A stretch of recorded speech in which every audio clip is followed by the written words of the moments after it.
Margin call, gentlemen. Oh, you can't expect us to... You know the rules of the exchange, Mr. Duke. All accounts to be settled at the end of the day's trading, without exception. You know perfectly well we don't have $394 million in cash. I'm sorry, boys. Put the Duke Brothers seats on the exchange up for sale at once. Seize all assets of Duke and Duke Commodities Brokers, as well as all personal holdings of Randolph and Mortimer Duke. My God. We're ruined. Yes. Margin call, gentlemen. All right, I said I was going to do this video to try and teach you margin so that maybe you won't open up a margin account.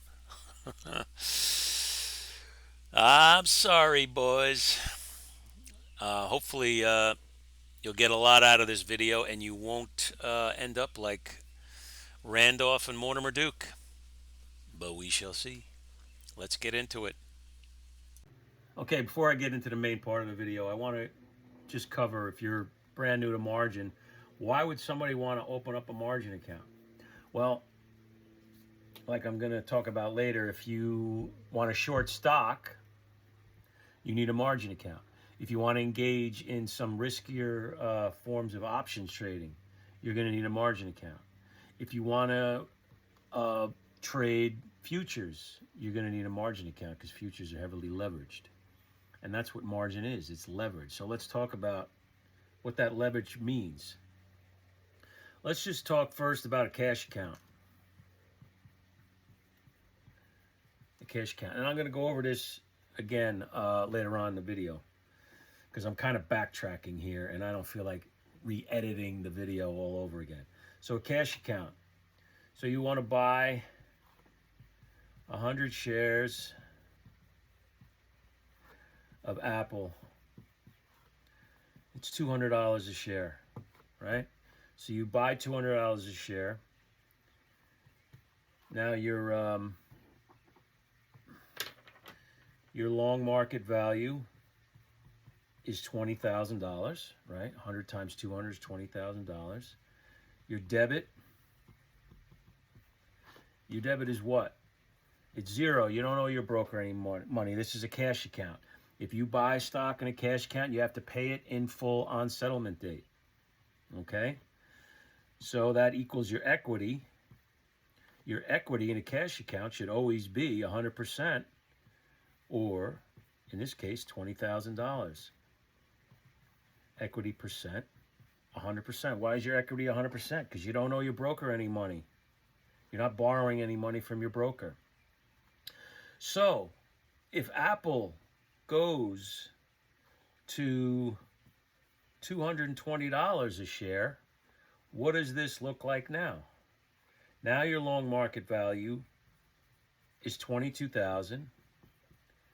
Your debit is still zero, and your equity is now $22,000. Your equity percentage, of course, is still 100%. So, there's no leverage here, right?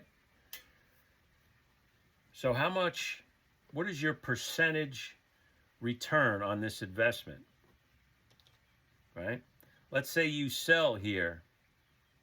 You sell your stock, your Apple stock, at $220 a share. Now you've made $2,000 versus an investment of $20,000. So what did you make here on your investment? You made 10%, right? Let's keep that in mind, right? $2,000, right, divided by $20,000, that's 10%.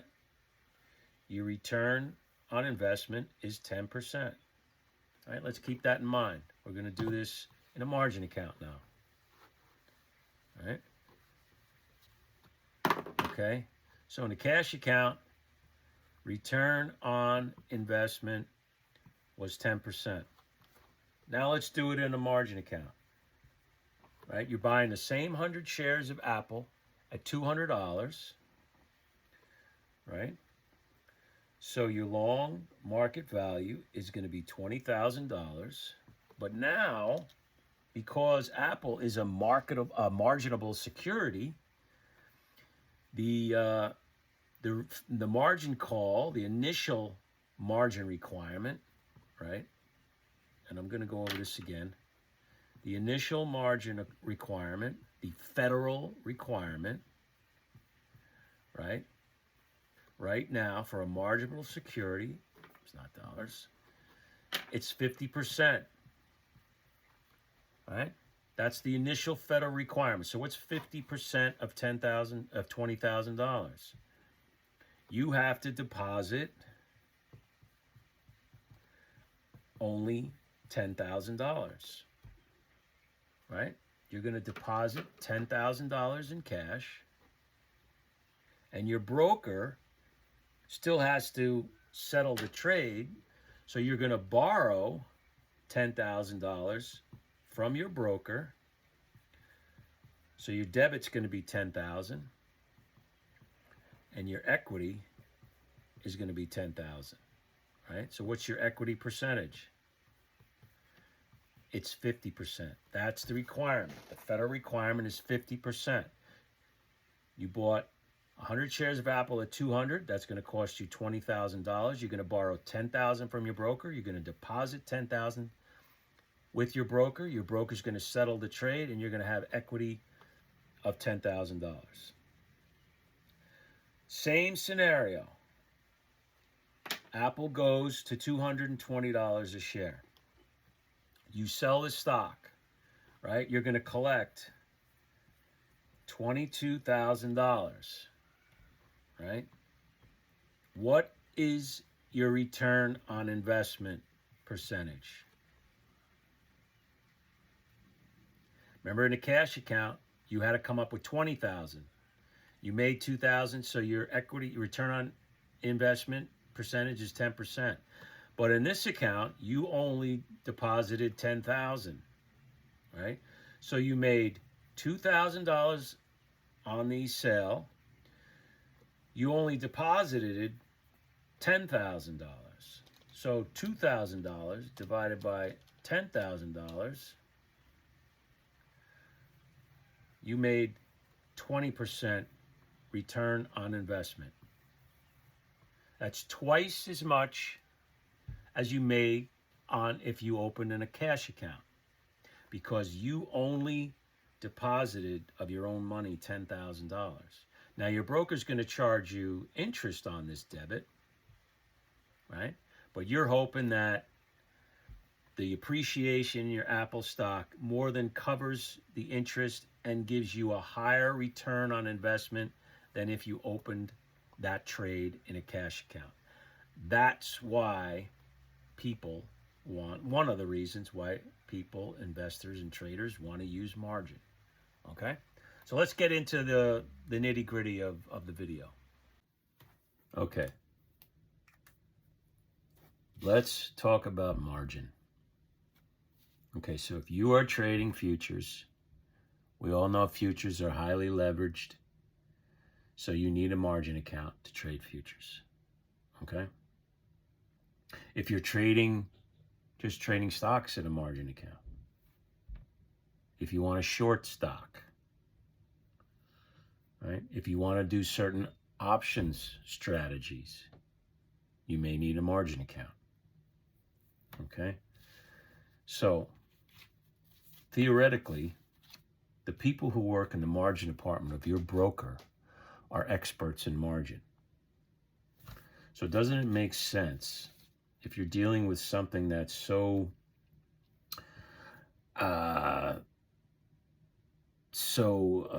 risky as margin is, that you would be an expert too, because you can lose more money than your account is worth when you're trading on margin.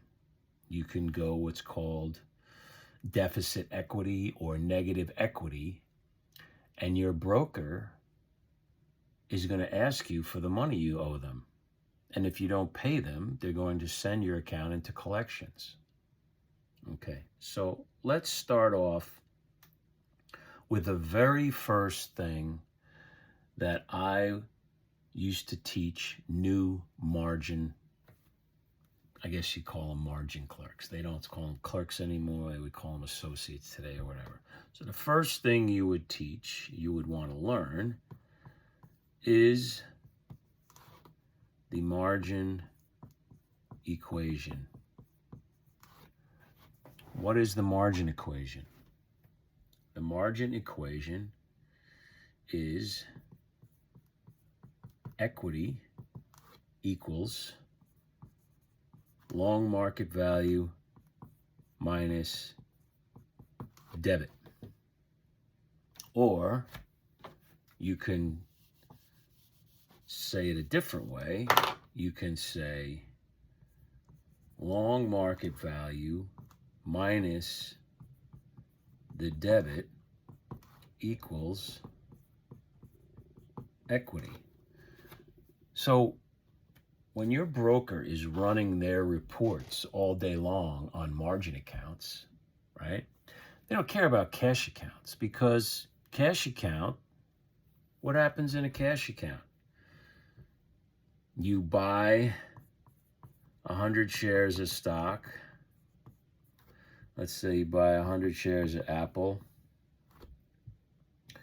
at $200.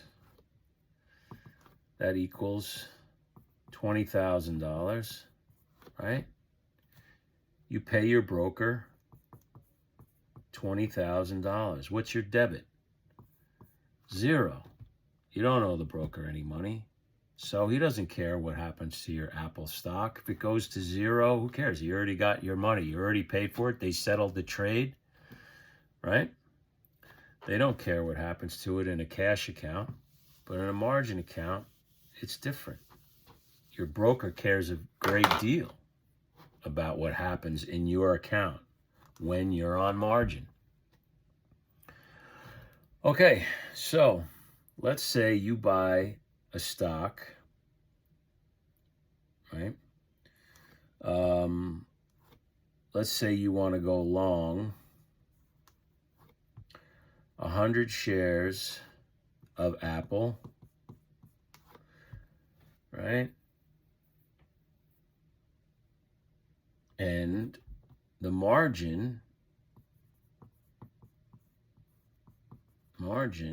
equals 50% of the purchase, right? Because the current federal requirement,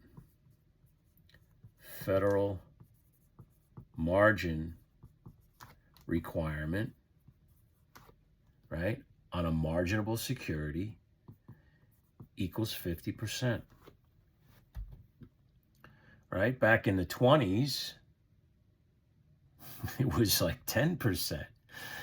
That's why you had that major crash in the stock market in 1929. Everybody was buying stock on margin, and they didn't have to put up all that much equity. So the federal margin requirement is $500, right? And let's say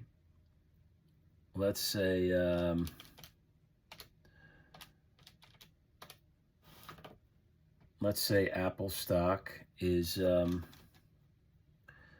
let's just say, for instance, this is not realistic, but just let's say it's $10 a share, okay? This whole thing, hold on. Long market value minus debit equals equity. You need to know this formula, because this is how your broker is going to base the risk of your account. They're running reports that are looking for this. What's the equity, right? So the federal margin requirement equals 50%. So let's say you buy 100 shares of X at $10 a share, right? Well, let's make it 1,000 shares, okay? 1,000 shares. So your long market value is $10,000, right? But you only have to put up 50% because you're going on margin, right? Minus your debit. You're borrowing $5,000 from your broker, right? So your equity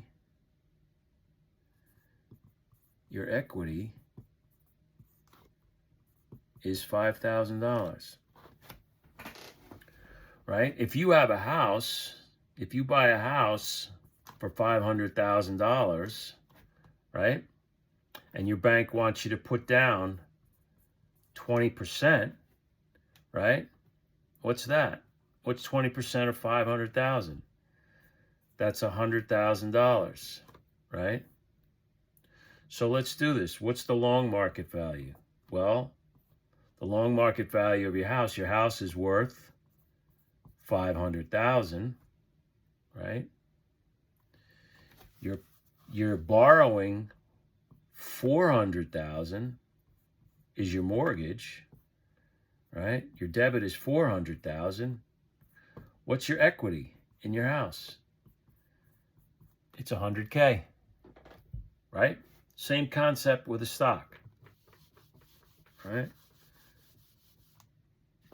So you're borrowing $5,000, right? What's your equity percentage right now?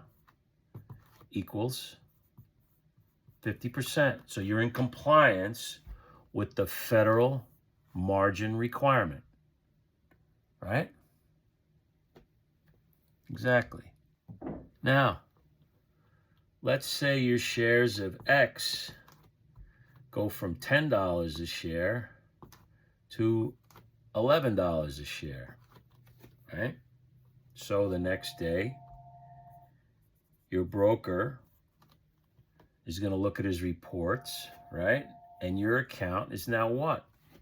You have 1,000 shares at $11 a share. That's $11,000. Your debit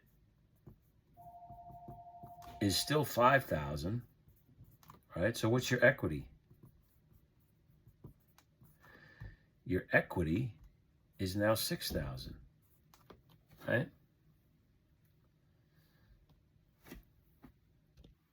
So what's your equity percentage? So your equity is $6,000 divided by your long market value. So your equity has gone up. Now it's 55%. Okay? Let's look at another example. Let's say your stock, instead of going up, goes down. Let's say your stock, you bought it at 10. Let's say it goes to 8. What's your long market value? Your long market value is now 8,000, right? Your equity, your debit is still 5,000. Just stick with me. I'm going to get to where all the danger comes in. I'm going to get there. I know the suspense is killing you, right? So what's your equity now? Your stock is only worth 8,000. You owe your broker 5, so your equity is only 3,000. So what's your equity percentage? Right? 3,000 divided by 8,000. Your equity is 37%. Now, here's we get to what's called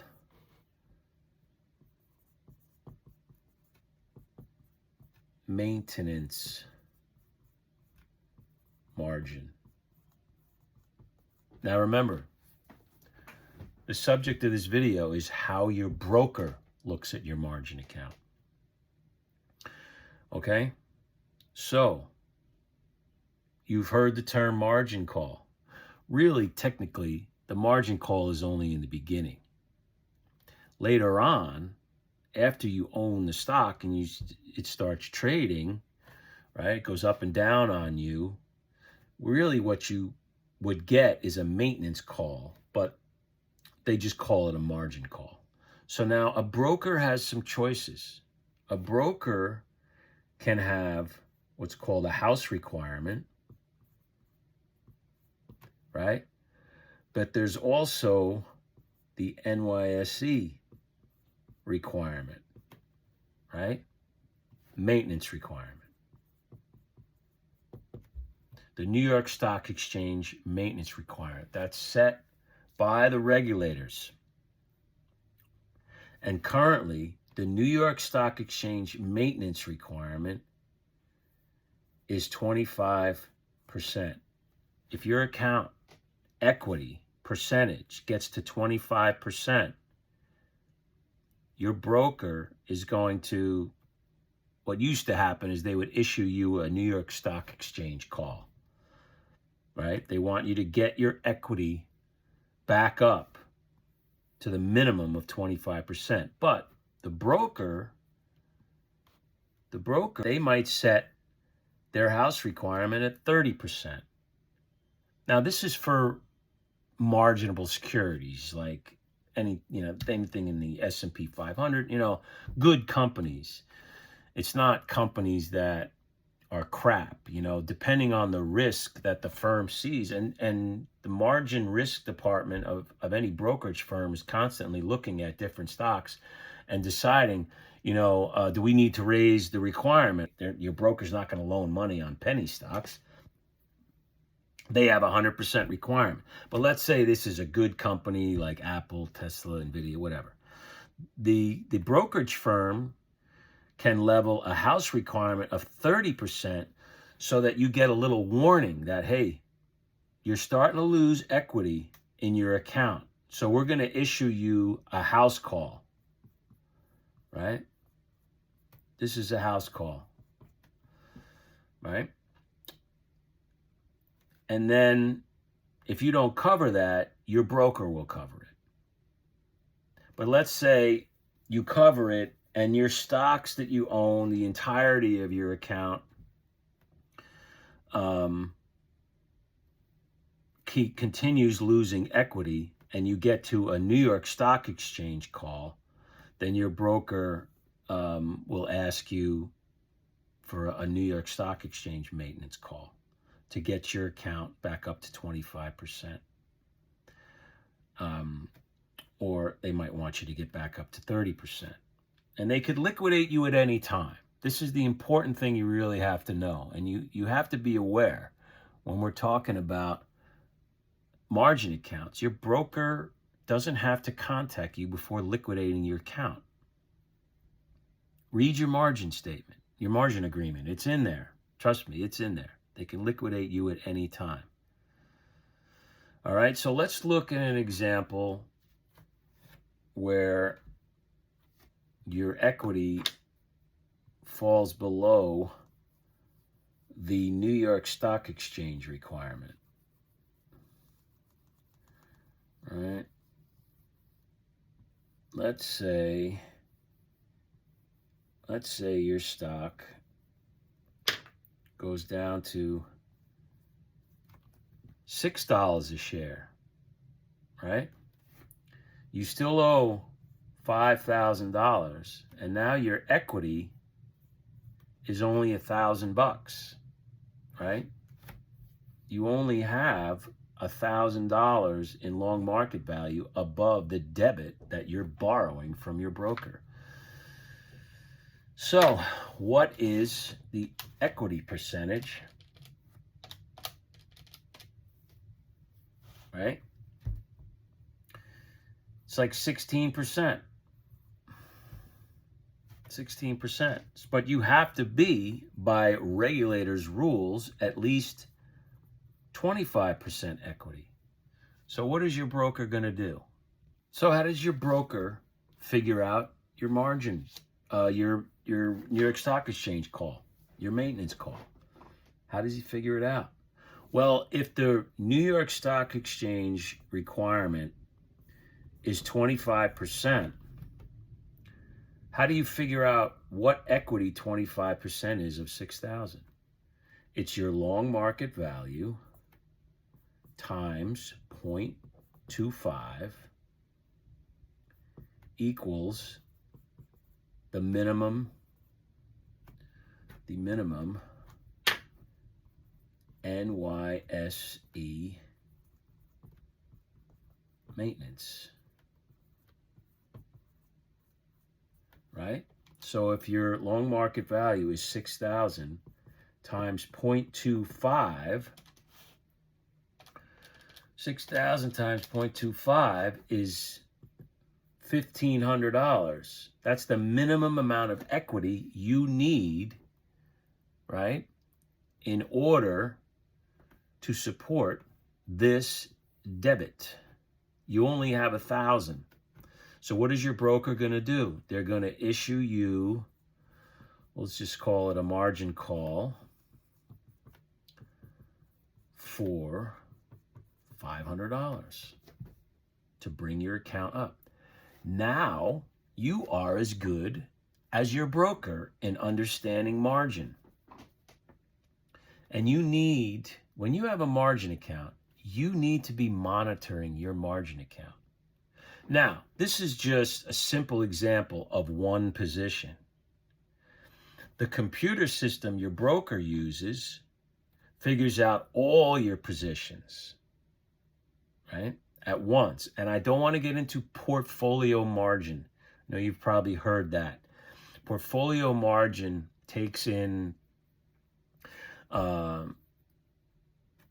all your option strategies and all that in relation, your derivatives in relation to the underlying securities, and it comes up with a different number. That's much more complicated. I'm just talking about the basics of a margin account. For you to understand, if you to open up a portfolio margin account, you really need to know what you're doing, okay? So really what I want to get across to you here is really understanding how your broker looks at your margin account, right? Their computer systems are using this formula all day long. They're running risk reports all day long. Whose account's in trouble? Whose account's in trouble? If a particular security gets hit hard, right, they're going to do a risk report just on that security. And I'll tell you right now, I don't know what it is now, but when I was working in margin, the most margin security on the street was Apple. And we used to laugh. Well, I shouldn't have laughed, but we knew that if something ever happened and Apple went to zero, I don't know what the hell was going to happen, because the entire street was loaning out a ton of money on Apple, because at the time, that's what everybody wanted to trade on margin. I don't know what it is now. Maybe NVIDIA, who knows? I mean, I could probably go on the New York Stock Exchange website. They keep track of, the New York Stock Exchange website keeps track of the overall margin debit for the entire street. When I say the street, I mean Wall Street. And Wall Street is a term meaning all the brokerage firms, no matter where they are, whether they're on Wall Street in New York or they're, somewhere else in the country or the world. Those terms are all synonymous. Wall Street is not only an actual street in Lower Manhattan, it also means the stock market, right? So that's how you would get a margin call, okay? And your broker will want you to get your equity up, and you have a couple choices here, right?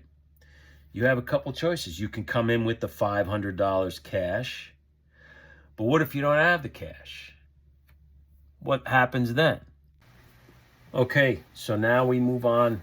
You don't have the cash, the $500 cash, right? So what happens now? Okay, so your stock is at $6 a share. You have 1,000 shares, right? Using the same example.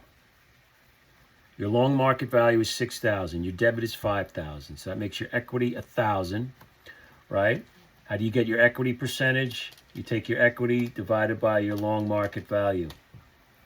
So it's 17%. The New York Stock Exchange minimum maintenance requirement is 25%. Now, I'll point out your broker's house requirement can't go below that. It can only be above that. But let's say he doesn't have a house requirement. Your broker just goes right to the New York Stock Exchange minimum. So, how do you find out what the minimum requirement in dollar amount is? It's your long market value times 0.25, which is $1,500. You have a minimum requirement of $1,500, but you only have 1,000. So your New York Stock Exchange call is $500. You don't have the cash to come in, so you only have two other choices. You could either come in with marginable securities, right? You can't come in with a security that has 100% requirement at your broker, because that's not going to do anything. There's no loan value to a stock like that. So you have to come in with a stock that has a loan value, right? So if you come in with a marginable security that your broker has at a 30% requirement, how much dollar amount of the marginable securities do you have to come in with? Well, if your call is $500, right, you have to divide by the inverse of the requirement, which is, what's the inverse of 30% out of 100? It's like 70%, right? So you're dividing your call by 0.7. So $500 divided by 0.7, right? So you have to come in with, I'm sorry, that's wrong. The inverse would be 0.75. I'm thinking of the house call. So it's 0.75. So the $500 call divided by 0.75 is you have to come in with $666 of that marginable security, and that will cover your $500 call. That's if you want to come in with marginable securities. Most people don't do that, right? What's the next thing that you can do? The last thing. You have to liquidate, right? So the requirement is 25%. So how do you cover the call? You take your call, $500, divided by 0.25 equals what?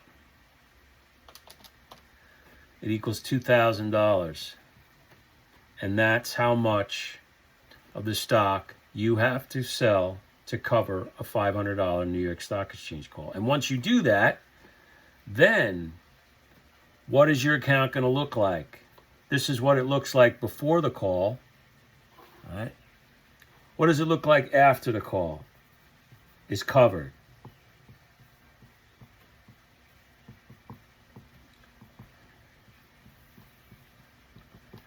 Let's take a look. So you're selling $2,000 worth of your stock. So what's going to happen to your long market value? It's going to go down to $4,000 because you sold $2,000 worth of stock. What's going to happen to your debit? You're adding $2,000 in cash to your account, so your debit's going to drop to $3,000. So now what's your equity? Long market value minus debit equals, you now have equity of $1,000. That's the same equity you had when you had a call. But this side of the equation has changed, right? So what's your equity percentage now? It's your equity, right? $1,000 divided by your long market value of $4,000. So $1,000 divided by $4,000 is 0.25, or 25%. Now you're back in compliance with the New York Stock Exchange requirement. Okay? And that's it. But I have another thing that I want to show you. What if, now I told you, and you've probably heard this many times, that in a margin account, you could lose more money than your account is worth. What if your stock goes to $2 a share? You have 1,000 shares. Something terrible has happened. Your stock is getting crushed quickly. Long market value is now what? You have 1,000 shares, your stock is $2. Your long market value is $2,000. What's your debit? It's still the same, it's $5,000. What's your equity? What's your equity? 2,000 minus 5,000 is a negative 3,000. So what's your broker going to do? He's going to sell all your stock in your account because you're in a liquidating deficit. Your negative equity. He's going to sell all your holdings, no matter how many there are, bring your long market value down to zero. If he gets 2,000, that's going to bring your debit down to 3,000, right? And your equity is minus 3,000. You're going to owe your broker $3,000 in cash. And if you don't pay your broker, they'll send your account to collections. Okay? So that's one of the major dangers of trading on margin, is when something like that happens. And it happens a lot. Happens a lot. We used to get accounts every day that were in a liquidating deficit. Do you think we called the customer up and said, hey, we're going to sell your stock? No. No, because what if the stock kept going, went down to $1,000? What if the price of this stock kept going down? Now it's $1 a share. Now you're in a liquidating deficit. You're in a negative equity, $4,000. What if it goes down to 50 cents? You don't think this stuff can happen? It can happen, right? Now your stock's worth $500. Your debit's $5,000. Now you're in a liquidating, your negative equity, $4,500. Your broker's not going to sit there and call you up if you're in a liquidating deficit. They're just going to wipe your account out, and then you're going to get a phone call. You owe us money. That's how it works, people. All right, so to wrap up this video on margin and how your broker looks at your margin account, I just wanted to show this screen again. So we had that big downward move in the overnight due to the Israel taking care of Iran, and then the move back up, and then the move back down. So I'm just trying to make you beware of the dangers of margin, and really I think you'd probably be better off not opening up a margin account. But at least if you do, you have maybe a better understanding of how your broker looks at your margin account, instead of just looking at as how you look at it. Your broker is always thinking of risk, as you should too, but he's looking at risk in a number of ways and all day long, and in ways that you're maybe not be aware of, especially when it comes to shorts in an account. Because theoretically, and if you take a short position, you should know this, that theoretically, your maximum loss is infinity. Because if you buy a stock, go long a stock, the maximum you can lose is that stock going to zero. Stock costs you $2,000 and the stock goes to zero, you lost $2,000. If you short a stock at $100 and you're looking to buy it back at a cheaper price and keep the difference, if you sell a stock short at $100, it could keep going up and up and up, and then it could split and start going up and up and up, and before you know it, you're in the biggest financial hole of your existence. And hopefully your broker would have taken you out long before it gets to that. But that is, I just wanted to give you the basics of how your broker looks at your margin account. And hopefully you got a lot out of this video. I hope you did. Please press the like button, subscribe to the channel, and I got some more videos that I'm going to be doing that don't involve me trading live, although I'm going to keep trading live. I was glad I took the day off today. This was today's price action. Nothing I was really interested in here. Okay? All right, so have a great weekend. I'll see you on Monday.